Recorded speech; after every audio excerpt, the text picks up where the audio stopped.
everybody. This is Jim Myers with We Like Drinking. Today we're at the Smiling Toad Brewery in Colorado Springs. I'll tell you a little bit more about it in a while, but first I wanted to talk to Biff Morehead, who is the owner of the Smiling Toad Brewery. So Biff, welcome to We Like Drinking. Jim, thank you. Thank you.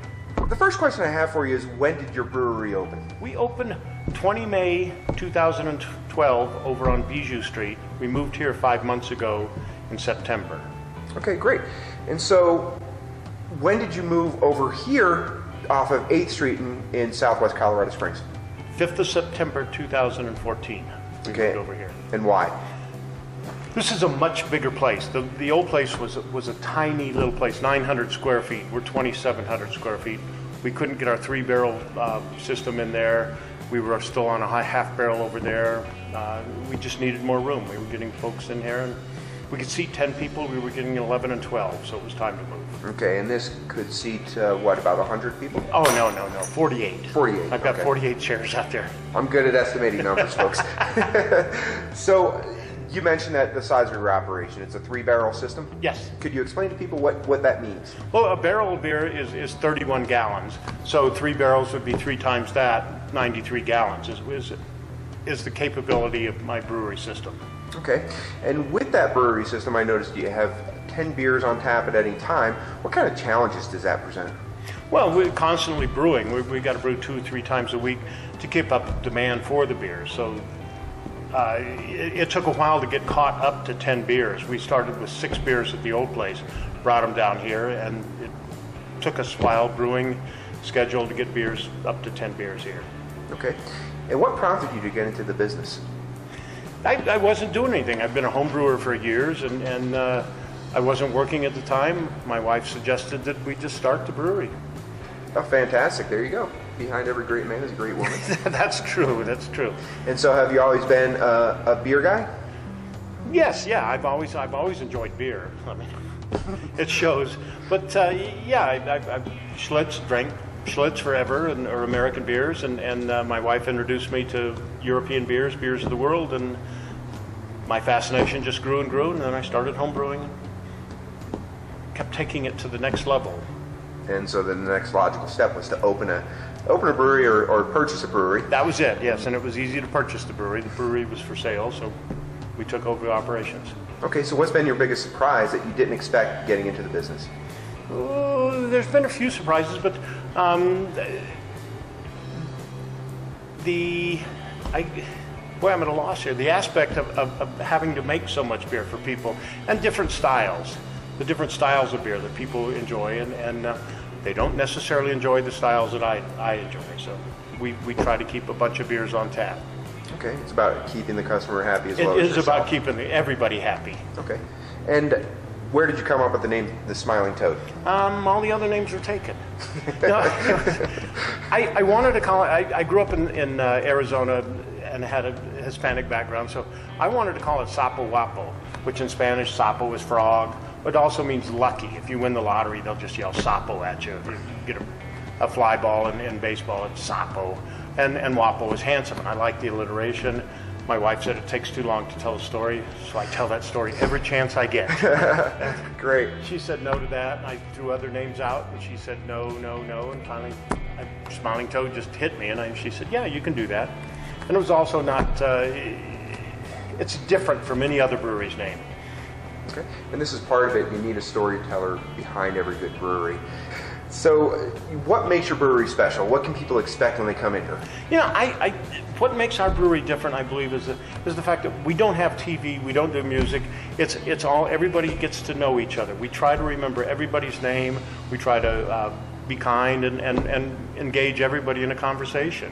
And that's it. I think the friendship, the camaraderie one gets with drinking beers is what it's about here. Okay, yes, in addition to the bar area, there are picnic tables. So they're not your small tables. They can seat anywhere from, say, 12 to 15 people. So that kind of goes along with that general mood. Yeah, it's all repurposed wood we got from a local truss company. We tore the trusses apart and built tables and chairs with them.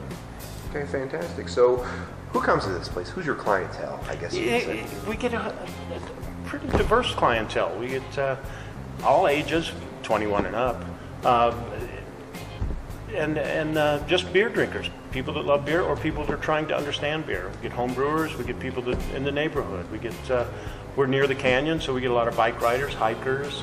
That seems to be outdoor and beer goes together. So we get absolutely. It's a real eclectic community around here. Okay, and do you run any specials, or do you have food trucks that normally come here? But the deal with the brewery, yes, we don't offer food on premises. Food trucks will show up, and every night we try to have a different food truck. Anything from pitas to pizzas to German food. We run the gamut of all the food trucks, I hope. And how does that work out for you? It's working out real well. It's a good symbiotic relationship, and because I don't offer food, but people like to drink and eat at the same time. The food trucks don't offer beer, and so they have a place to go. They sell their product, bring it in here, and eat and imbibe in some beers. Fantastic. So if you notice, behind Biff are the tap handles, and on the board are the 10 beers that are on tap right now. So if you had a signature beer, what would you say it is, and what is your style as far as offering different types of beers? I like IPAs, and I think we make a good, strong IPA here. So we've got 3 IPAs on right now. We have a regular American IPA. We have the rye IPA made with rye flakes, and an imperial IPA. And the lavender beer is I guess that's our, it's not necessarily our signature beer, but it's our unique beer. We make a lavender beer. I don't know anybody else that does. And it's our award-winning lavender beer, by the way, so we keep that on tap at all times. Okay. And do you have a rotation of beers, or do you generally keep the same on tap all the time? We rotate recipes through. We try to always keep an IPA, a porter, or a stout, and the rest of the beers will rotate through different, maybe an ESB, and then next time it'll be an Irish or something else. We try to keep a light beer, a dark beer, a medium beer, hoppy beers. We try to keep a whole selection of beers on.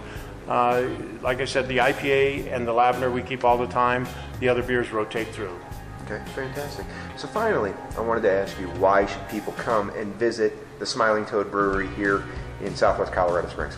Well, that's a good question. I think people enjoy coming in here. It's we're a friendly, open place, and you can come in, you can talk to anybody, engage in conversation, drink some beers, talk beer. We'll offer brewery tours. It's just a fun atmosphere.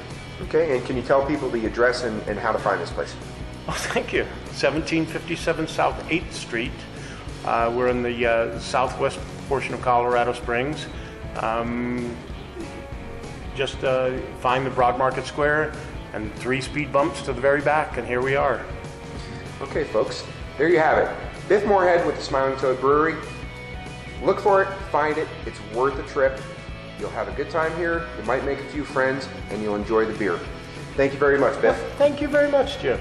Thank you. This is Jim with We Like Drinking.